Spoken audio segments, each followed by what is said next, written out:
Cześć, tu Ola i kanał Polegi Travels. Mieszkamy już na Malcie od ponad 8 miesięcy, dlatego postanowiłam nagrać dla Was odcinek, w którym opowiem Wam, jakie są rzeczywiste koszty życia na Malcie.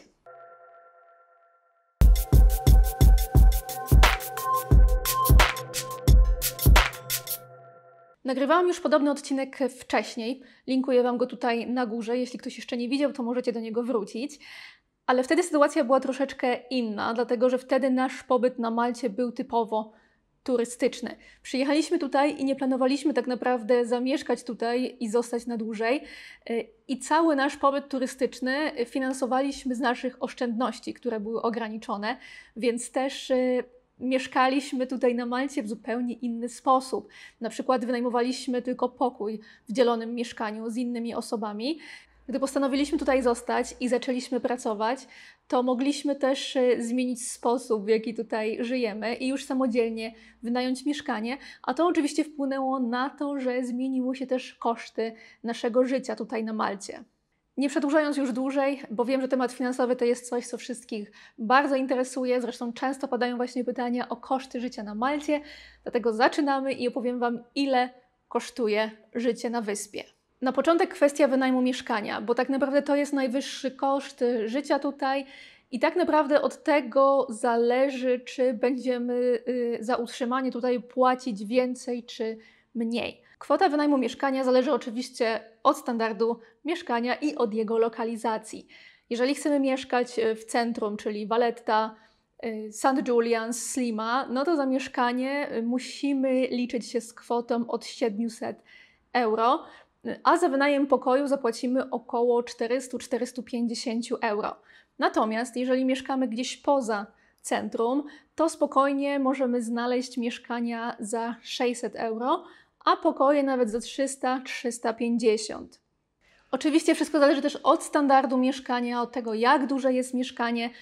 O mieszkaniach też Wam już dokładniej opowiadałam w tym odcinku, ale szybko teraz przypomnę, że na Malcie nie są specjalnie popularne mieszkania typu kawalerka. Bardzo mało jest takich mieszkań, a jeżeli już są, to ich ceny bardzo niewiele różnią się od cen mieszkań dwupokojowych, więc mało opłaca się wynajmowanie takiego mieszkania. Jak już wynajmujemy mieszkanie, to jest zazwyczaj spore mieszkanie, przynajmniej dwupokojowe.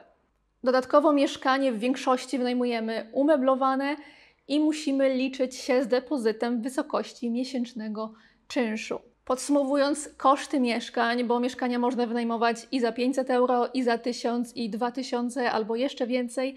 I są osoby, które za tyle wynajmują domy czy mieszkania.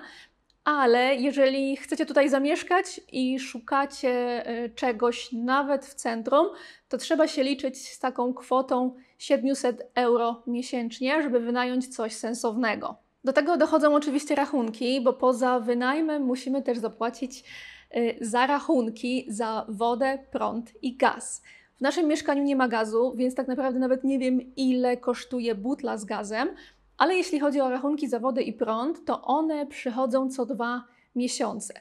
I oczywiście ich wysokość zależy od tego, jak dużo korzystamy z klimatyzacji, gdy latem jest bardzo gorąco, a zimą jest zimno i trzeba się po prostu dogrzać. W każdym razie przy mieszkaniu, w którym mieszkają 2 osoby, rachunki, które przychodzą co 2 miesiące, wynoszą zazwyczaj od 60 do 100 euro, więc kwota miesięczna to jest mniej więcej 30-50 euro, właśnie w zależności od miesiąca. Dalej mamy internet. Poza rachunkami za wodę i prąd musimy też opłacić sobie internet. Często jest tak, że wynajmując mieszkanie, właściciel już załatwił internet, więc ta opłata jest już wliczona w Waszą kwotę wynajmu, ale często jest też tak, że trzeba sobie internet załatwić samemu.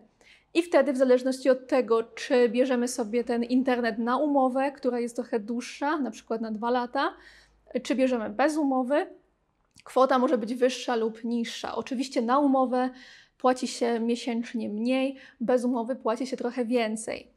Internet o dobrej prędkości, który pozwoli i zarówno pracować w domu, jak i korzystać z internetu w czasie wolnym, można już dostać za 25 euro miesięcznie. Z opłat miesięcznych mamy jeszcze telefon i tutaj można sobie bez problemu kupić kartę z numerem po prostu w kiosku i później ten telefon doładowywać i z niego korzystać co miesiąc.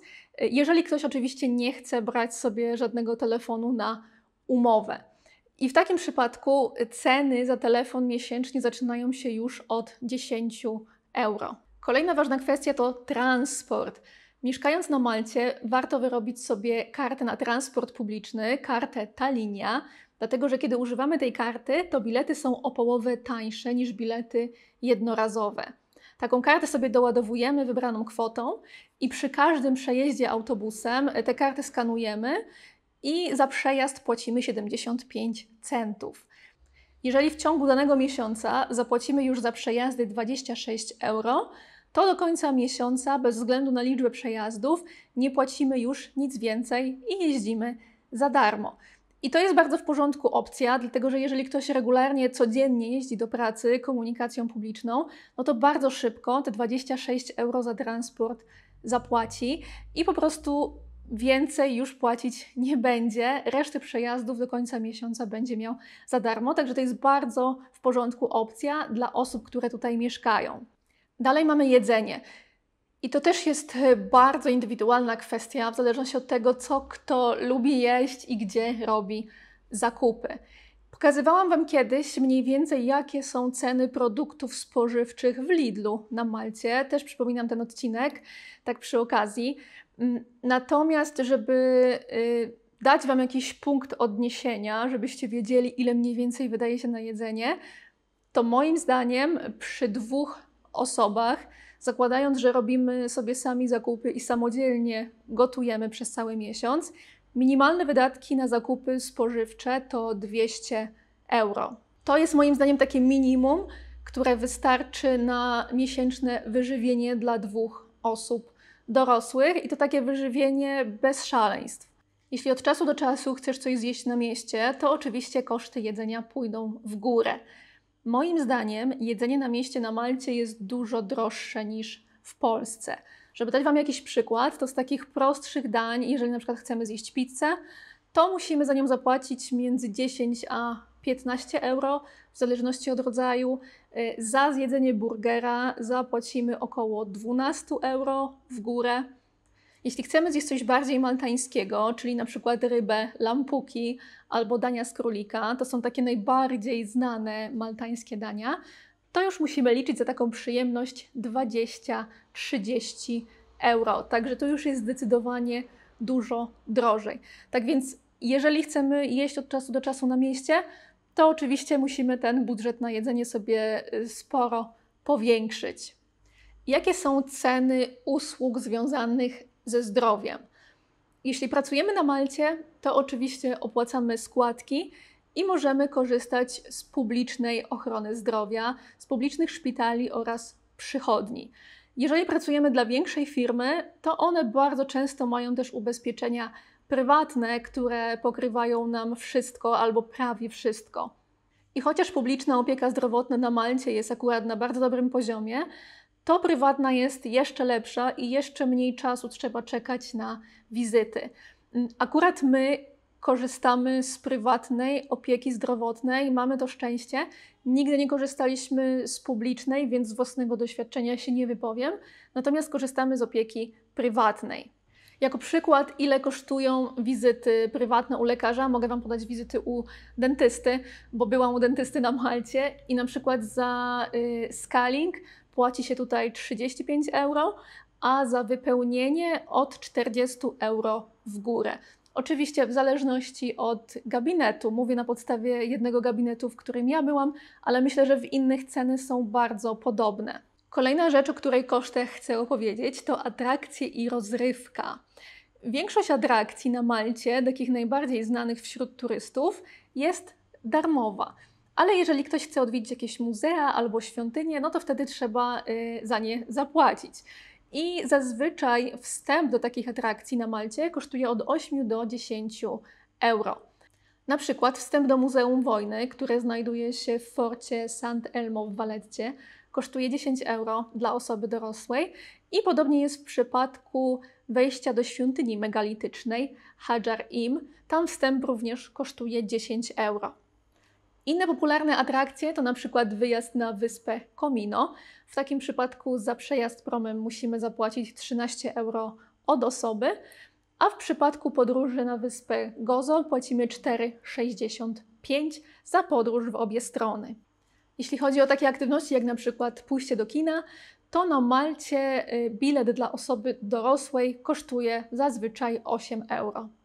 Podsumowując, takie uśrednione wydatki na mieszkanie, opłaty związane z mieszkaniem, transport oraz jedzenie, utrzymanie 2 osób na Malcie kosztuje 1000–1050 euro.